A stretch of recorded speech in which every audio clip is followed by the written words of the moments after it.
नमस्कार, बुलेटिन लेकर मैं हूं आपके साथ संदीप निरंजन सरकार। खबर पंचकूला से है, जहां मुख्यमंत्री नायब सिंह सैनी अम्बाला लोकसभा क्षेत्र की बीजेपी प्रत्याशी बंतो कटारिया के समर्थन में विजय संकल्प रैली को संबोधित करने पहुंचे। इस दौरान मुख्यमंत्री ने कहा कि पिछले 10 सालों में प्रधानमंत्री नरेंद्र मोदी ने देश की अनेक बड़ी बड़ी समस्याओं का समाधान करने का काम किया। साथ ही मुख्यमंत्री ने कहा कि पंचकूला के साथ उनका पुराना नाता है। उन्होंने अपनी राजनीतिक शुरुआत यहीं से की थी। आज पूरे हरियाणा से एक ही आवाज आ रही है कि अब की बार 400 पार। सभी लोकसभा सीट पर बीजेपी बड़े मार्जिन से जीत दर्ज कर रही है। वहीं इस मौके पर मंत्री असीम गोयल, पंचकूला के मेयर कुलभूषण गोयल, पूर्व विधायक लतिका शर्मा सहित तमाम लोग मौजूद रहे।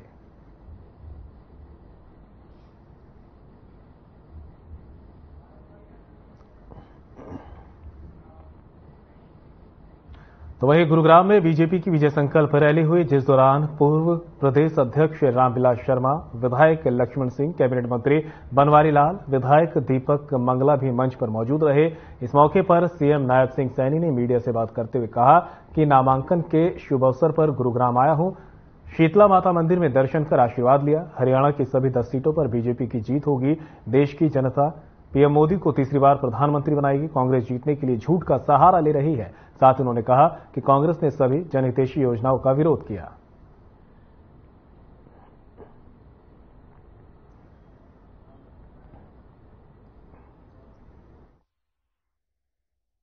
क्योंकि गर्मी का मौसम है, गर्मी का भी पीक का मौसम है, हम इस लोकतंत्र के पर्व को अपना वोट दे करके उसको मनाएं। सभी सीटों और जो एक विकसित भारत का सपना आदरणीय नरेंद्र मोदी जी ने वो लिया है, उस सपने में हम सब का योगदान रहे। और हमें क्योंकि 10 की 10 कमल के फूल खिला करके तीसरी बार नरेंद्र मोदी जी को प्रधानमंत्री बनाने का काम हरियाणा के लोग करेंगे। और राव साहब बड़े मार्जिन के साथ तीसरी बार नरेंद्र मोदी जी को प्रधानमंत्री बनाने में राव साहब की बड़ी भूमिका होगी। कमल का फूल गुरुग्राम लोकसभा से जाएगा और उसमें हमारे लाखों लोगों की भावनाएं उस कमल के फूल में होंगी, जिससे विकसित भारत, ये विकसित राष्ट्र बन सके। उसके लिए हम सब और इस लोकतंत्र के पर्व में हम एक एक वोट, ये मत सोचिएगा कि गर्मी ज्यादा है और गर्मी के कारण हम वोट पोल करने ना जाएं। कई बार सोच लेते हैं, परंतु पूरे परिवार के साथ मेरा आग्रह है कि अपने परिवार को साथ लेकर के, अपने मोहल्ले पड़ोस के अंदर बात करते हुए, अपने मित्रजनों रिश्तेदारों से बात करते हुए हम इस राष्ट्र के हित के अंदर अपना वोट दें, अपना योगदान दें, ताकि ये राष्ट्र जिस गति से आगे बढ़ा है इन 10 वर्षों में नरेंद्र मोदी जी के नेतृत्व में, और गति से आगे बढ़ सके।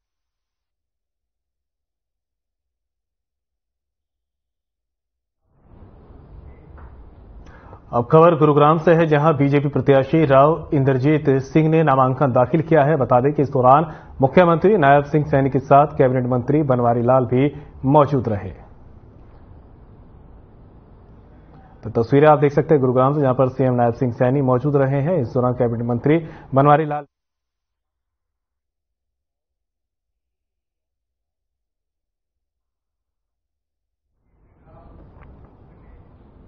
कृषि मंत्री कंवरपाल गुर्जर ने कांग्रेस पर जमकर निशाना साधा। उन्होंने कहा कि इस समय बड़ी निराशा का माहौल है, सिर्फ चुनाव लड़ना है, इसलिए चुनाव लड़ रहे हैं। अब जनता ही कांग्रेस को हरा देगी। यमुनानगर में मीडिया से बातचीत करते हुए कृषि मंत्री ने कहा कि कांग्रेस ने हमेशा ही राष्ट्रवाद का विरोध करने की बात की है, जिसे जनता ने अच्छा नहीं समझा।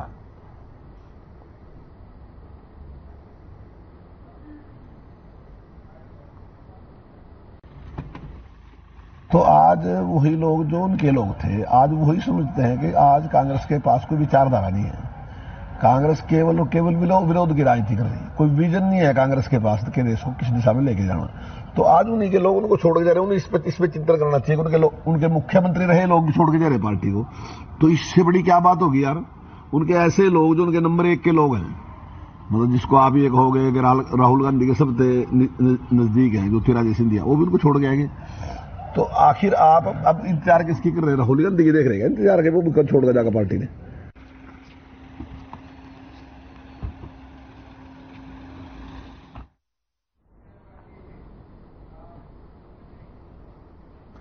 जेजेपी के पूर्व प्रदेश अध्यक्ष निशांत सिंह ने अपने समर्थकों के साथ कांग्रेस का दामन थाम लिया है। कांग्रेस प्रदेश अध्यक्ष विजय भान ने निशांत सिंह को पार्टी का पटका पहनाकर उनका स्वागत किया, तो वहीं सत्येंद्र राणा भी कांग्रेस में शामिल हुए। हालांकि फ्लाइट लेट होने की वजह से वे मंच पर नहीं पहुंच सके, लेकिन ज्वाइनिंग की घोषणा की गई।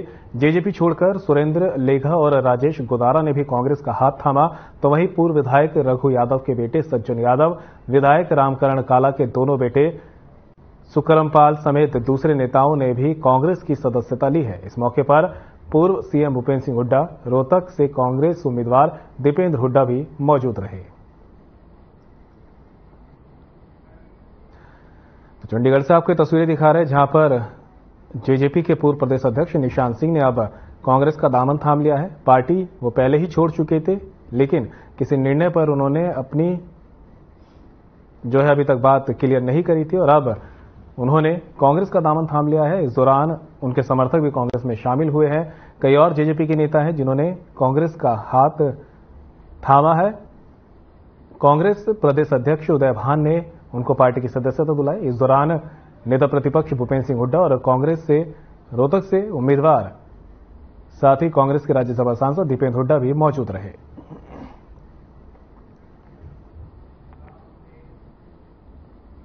टिकट मिलने के बाद पहली बार कांग्रेस प्रत्याशी राव दान सिंह भिवानी पहुंचे। इस दौरान उन्होंने हवन यज्ञ कर चुनाव कार्यालय का शुभारंभ किया। वहीं उन्होंने कहा कि भिवानी महेंद्रगढ़ संसदीय क्षेत्र को औद्योगिक विकास, आईएमटी की स्थापना और पीने के पानी जैसी आवश्यकताओं की पूर्ति की जरूरत है।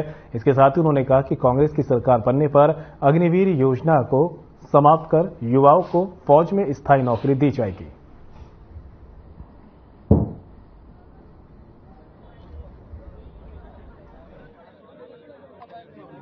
कांग्रेस पार्टी की एक उम्मीदवार चयन की समिति है, उसमें पहले पीईसी, उसके बाद स्क्रीनिंग कमेटी, उसके बाद सीईसी। पूरी प्रक्रिया पूर्ण होने के बाद उम्मीदवार का चयन किया जाता है। ये भारतीय जनता पार्टी की तरह से नहीं है कि जहां एक व्यक्ति विशेष रात को लिस्ट बना के सुबह घोषित कर देता है। इसलिए जो समय लगा वो मैं समझता हूं प्रक्रिया के तहत लगा, और अभी तो नोटिफिकेशन भी आज होगा। चुनाव प्रक्रिया का बेसिक जो मुद्दा है वहां से शुरू होगा।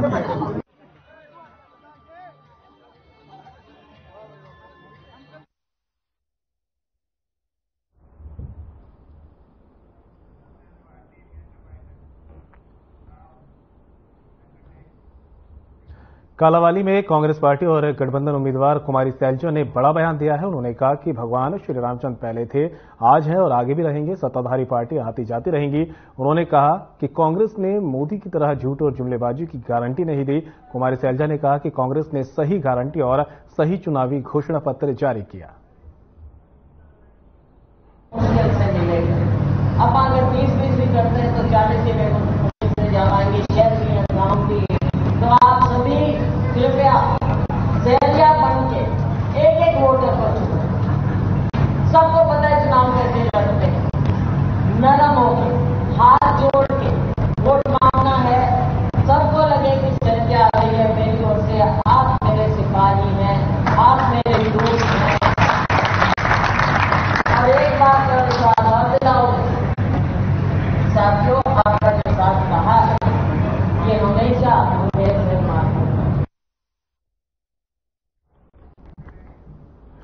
फरीदाबाद लोकसभा में कांग्रेस पार्टी की टिकट महेंद्र प्रताप को दी जाने के बाद पहले से टिकट की दावेदारी कर रहे करण सिंह दलाल ने गांव झाड़सेतली में एक महापंचायत का आयोजन किया। बता दें कि करण दलाल की टिकट कटने के साथ ही दलाल समर्थक अपना रोष खुले तौर पर प्रकट करते नजर आ रहे थे, जिसे लेकर महापंचायत का फैसला लेना पूर्व मंत्री करण सिंह दलाल की मजबूरी बन चुकी थी। हालांकि पहले से लगाए जा रहे कयास के मुताबिक इस पंचायत में कोई ठोस फैसला नहीं लिया जा सका। पंचायत में लिए गए फैसले के अनुसार कांग्रेस हाईकमान से फरीदाबाद की टिकट बदलवाने का प्रयास किया जाएगा।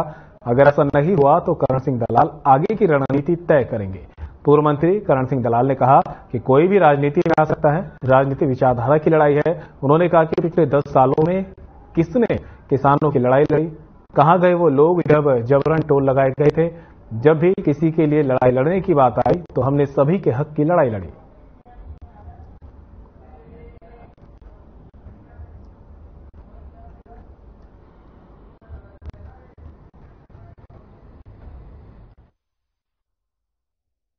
भाजपा की बात नहीं है, हमारा इलाके की बचाने के लिए जो संघर्ष पिछले 2.5 साल से माननीय करण सिंह दलाल जी जो लड़ रहे हैं, और ये ताकत चौधरी करण सिंह दलाल में हमने और इलाके ने देखी है। और करण सिंह दलाल का 36 बिरादरी की जो आज सभा बुलाई गई, जो महापंचायत, इनसे परिवार का संबंध है। और जो आज अल्टीमेटम है सरकार के खिलाफ और कांग्रेस पार्टी को जो दिशा निर्देश दिए हैं हमारी पंचायत ने, निश्चित तौर पर हमें उम्मीद है कि कांग्रेस हाईकमान आज की इस महापंचायत की कदर करेगा और माननीय करण सिंह दलाल बहुत जल्दी फरीदाबाद लोकसभा क्षेत्र से प्रत्याशी होंगे। जो हरियाणा कांग्रेस के अंदर पिछले दिनों जो चुनाव के मामले में टिकट वितरण का काम हुआ है, उस टिकट वितरण से, और हरियाणा का तो हमें पता नहीं, लेकिन हमारे इलाके के साथ वाकई बहुत बड़ी जाती हुई है। क्योंकि आप सब स्थानीय हैं, हमने पिछले 2 साल से पूरी लोकसभा के जो भी लोगों के मुद्दे थे वो मुद्दे हमने उठाए, जबकि हमारी अपनी पार्टी के पूर्व विधायक और पदों पर बैठे हुए लोग बीजेपी से मिलकर के यहाँ गैर कानूनी काम करते रहे। हमने सरेआम उनका विरोध किया। आप सभी लोगों ने देखा कि सवेरे 9 बजे से लेकर के यहाँ सर्व जातीय महापंचायत थी, ये पार्टी पॉलिटिक्स से ऊपर उठ करके थी। और इसमें आज सर्वसम्मति से, पहले तो कहते कि 21 आदमी की कमेटी है, यहाँ तो सर्वसम्मति से हाथ उठा करके ये निर्णय लिया गया है कि अगर कांग्रेस की टिकट जो नहीं चाहते थे उन्हें उठा करके, उन्हें बदल करके माननीय करण दलाल जी को दी जाए। ये सबने सर्वसम्मति से फैसला लिया है।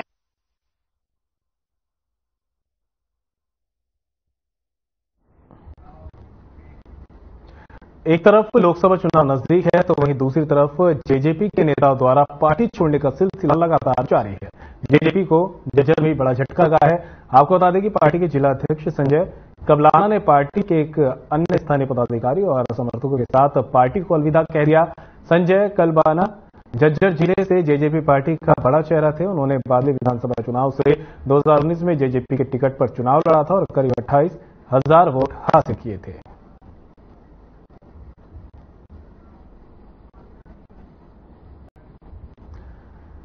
झज्जर से आपको खबर बता रहे हैं, एक और झटका जेजेपी को यहां पर लगता दिखाई दिया है। एक तरफ तो जहां जेजेपी के पूर्व प्रदेश अध्यक्ष निशांत सिंह ने आज कांग्रेस ज्वाइन किए, वहीं संजय कबलाना ने भी पार्टी छोड़ दी है। जेजेपी के दिग्गज नेताओं में गिने जाते हैं। एक के बाद एक जेजेपी को लगातार झटके मिलते दिखाई दे रहे हैं। हालांकि अभी तक संजय कबलाना किस पार्टी में जाएंगे यह अभी तक तय नहीं हुआ है, लेकिन उन्होंने साफ कहा कि आने वाले समय में इस पर जरूर जानकारी साझा की जाएगी।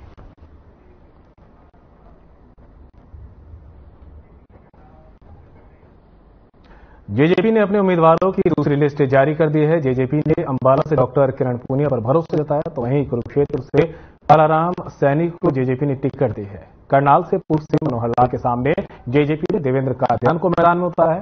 सोनीपत से भूपेंद्र मलिक और रोहतक से रविंद्र सांगवान को जेजेपी ने टिकट दिया है।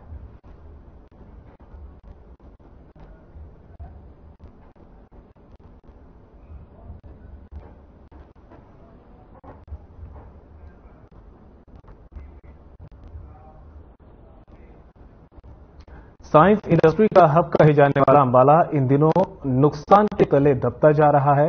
अपनी मांगों को लेकर बीते 2 महीने से शंभू बॉर्डर और जेल में बंद किसानों की रिहाई को लेकर पिछले कई दिनों से रेलवे ट्रैक पर बैठे किसानों की वजह से आम जनजीवन पूरी तरह अस्त व्यस्त हो गया है। अंबाला साइंस मार्केट से न सिर्फ देश बल्कि विदेश में भी उपकरणों की सप्लाई की जाती है। इन दिनों रेल प्रभावित होने की वजह से रॉ मटेरियल न तो आ रहा है और न ही उपकरण जा पा रहे हैं। यहां से न सिर्फ देश बल्कि विदेश में भी उपकरणों की सप्लाई होती है, लेकिन किसान आंदोलन की वजह से प्रभावित रास्तों का खामियाजा साइंस व्यापारी भुगत रहे हैं और अब तक उन्हें करोड़ों का नुकसान हो चुका है।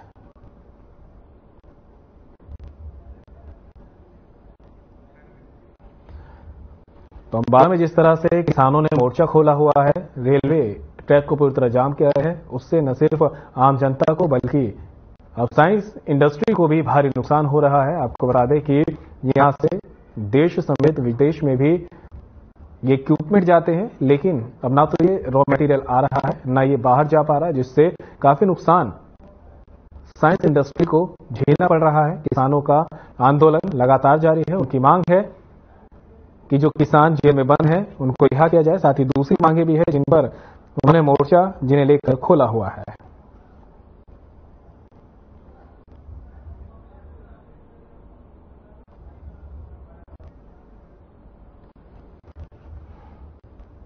किसान आंदोलन का हमारे इंडस्ट्री पे बहुत बड़ा इफेक्ट है, क्योंकि जो भी हमारे जो इंडस्ट्री है वो सारी स्कूल कॉलेज बेस्ड है। कंप्लीट एजुकेशन को हम डील करते हैं, चाहे वो मेडिकल कॉलेज है, चाहे वो इंजीनियरिंग कॉलेज है, चाहे वो फार्मेसी कॉलेज है या नर्सिंग लैब्स है। तो सारा सामान अंबाला ही जाता है और अंबाला का सारा बिजनेस इसी के ऊपर टिका हुआ। मगर उसका सबसे बड़ा माइनस पॉइंट क्या हो रहा है, पूरा पंजाब, पूरा आपका J&K, कहीं से भी हमें काम नहीं मिल पा रहा है, और अगर मिलता भी तो हम सप्लाई नहीं कर पा रहे हैं टाइमली। तो हमें तो उसका नुकसान जो हुआ वो तो हो ही रहा है, और जो लेट फी लग रही है वो लग रही है। किसान आंदोलन का जो हमारे बिजनेस पे साइड इफेक्ट पड़ रहा है वो बहुत ज्यादा पड़ रहा है, क्योंकि किसान आंदोलन की वजह से पहले रोड बंद थे, अब रेलवे भी बंद हो गया है, जिसकी वजह से हमारा कच्चे रॉ मटेरियल है वो आना जाना बंद हो गया, और जो माल बन गया है उसकी सप्लाई भी रास्ते में रुक गई, जिसकी वजह से मैन्युफैक्चरर और सप्लायर दोनों ही बड़े परेशान। और हमारे अंबाला एक छोटा सा कॉटेज इंडस्ट्री है साइंटिफिक की, इसकी वजह से छोटे व्यापारी बहुत ज्यादा परेशान हो रहे हैं।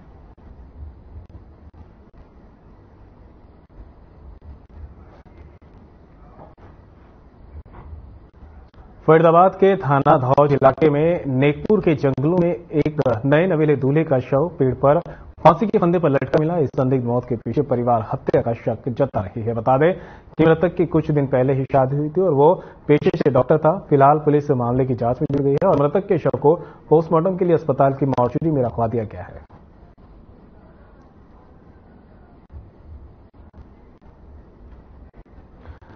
तो फरीदाबाद से दिल दहला देने वाली खबर सामने आई है, जहां पर एक शव पेड़ पर लटका मिला। जब पुलिस को सूचना दी गई तो मौके पर पहुंची पुलिस ने पाया कि अभी कुछ वक्त पहले ही उसकी शादी हुई थी। पेशे से ये मृतक डॉक्टर था। हालांकि इसने खुदकुशी की है या फिर इसकी हत्या करके शव को लटकाया गया है या फिर इसे मारा गया है, यह अभी तक स्पष्ट नहीं हो पाया। फिलहाल पुलिस ने मामला दर्ज कर आगे की जांच शुरू कर दी है।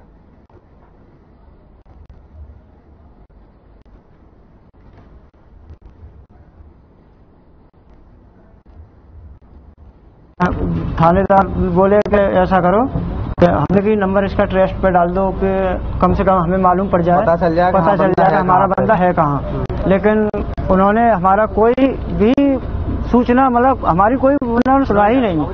हाँ। कोई अगर पुलिस आपकी यूपी पुलिस तभी फोन को ट्रैक कर लेती तो हमारा भाई बच जाए, हमारे भाई बच जाता है। कहीं आज जैसे सबूत मिले हैं, आप बोले कट्टा था, उसमें बाल थे लगे हुए, किसी ने किडनैप करके लाया था यहाँ पर। अब भाई ये तो हमें पता नहीं सर। इसकी शादी 24 तारीख को हुई है, विकास की शादी 24 तारीख को बारात गई है शाम को 7-8 बजे करीब, और प्रॉपर तरीके से सारा प्रोग्राम खत्म हुआ है और सवेरे इसकी विदाई हुई है और ये घर पे आए कितने 2 बजे करीब, 1:30 से 2 बजे करीब वापस आ गए घर पे।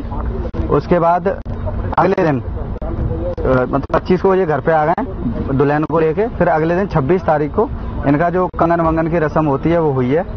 होने के बाद जैसे 3-4 बजे करीब ये रस्म हुई है। 4 बजे के बाद 1-1.5 घंटे आराम से घर पर आए और उसके बाद 6 बजे के 6:30 बजे के लगभग ये घर पे बोले गया है मैं बाजार जा रहा हूँ। पुदिल नगर हमारा कस्बा लगता है बाजार, तो वहाँ पे ये किसी दूसरे की बाइक से लिफ्ट लेके ये गया है वहाँ पे और वहीं से ही उसकी मतलब गायब हो गया। फिर हमें पता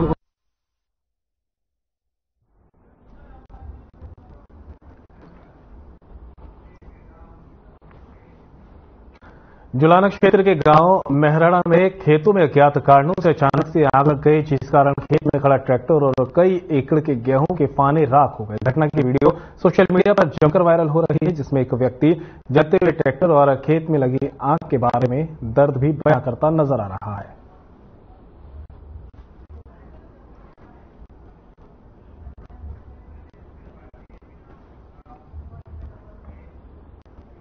तो वहीं रेवाड़ी जिले के गांव प्राणपुरा में जमीन विवाद को लेकर दो भाइयों के बीच खूनी संघर्ष हो गया। इस संघर्ष में दोनों पक्षों के करीब 10 लोग घायल हुए, जिनमें बुजुर्ग पति पत्नी की हालत चिंताजनक बनी हुई है।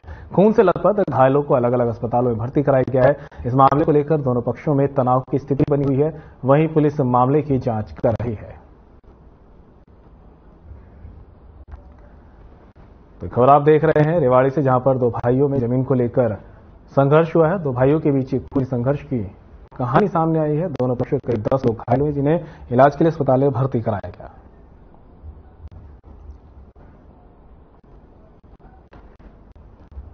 हमारे खेत में दो अंकल जी हैं, हमारे चाचा जी, वो खेत बांटने के लिए गए थे। तो हम मौके पे पहुंचे तो उन्होंने हमारे ऊपर हमला कर दिया। किस चीज से हमला किया? तेजधार तलवार वगैरह से इन्होंने हमला किया मेरे ऊपर। मेरे पिताजी के सभी के, मेरे चारों को लगी है। हमारे ज्यादा सभी 10 लोग होंगे, सभी के लगी है। टोटल दोनों साइड? हाँ, दोनों साइड लगा। और हम जब मौके पे फिर 112 पहुंची है, फिर हम हॉस्पिटल में आए हैं सरकारी में बावल।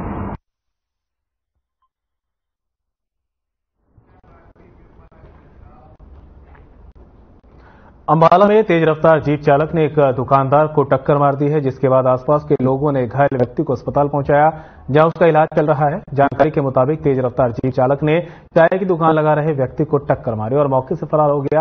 हालांकि आसपास के लोगों ने जीप का नंबर नोट कर लिया है। मामले की जानकारी पुलिस को मिलने के बाद पुलिस मौके पर पहुंची और आगामी कार्रवाई में जुट गई है।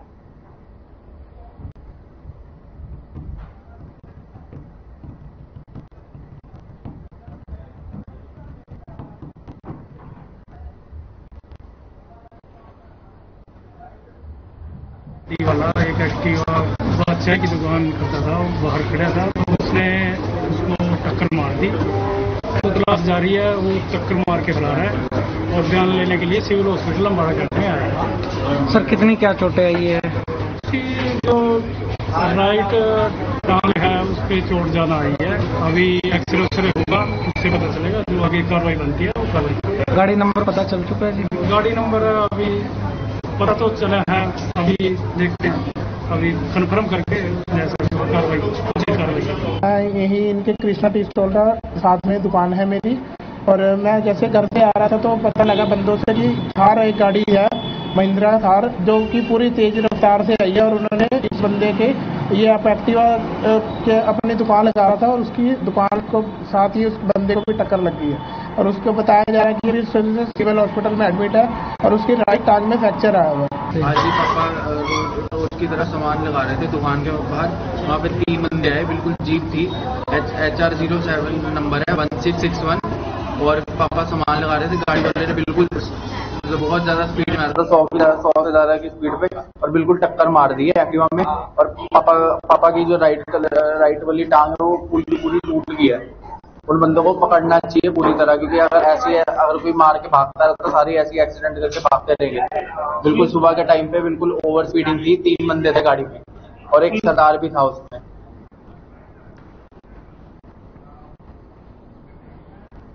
और फिलहाल बुलेटिन में साथ इतना ही, दीजिए इजाजत, नमस्कार।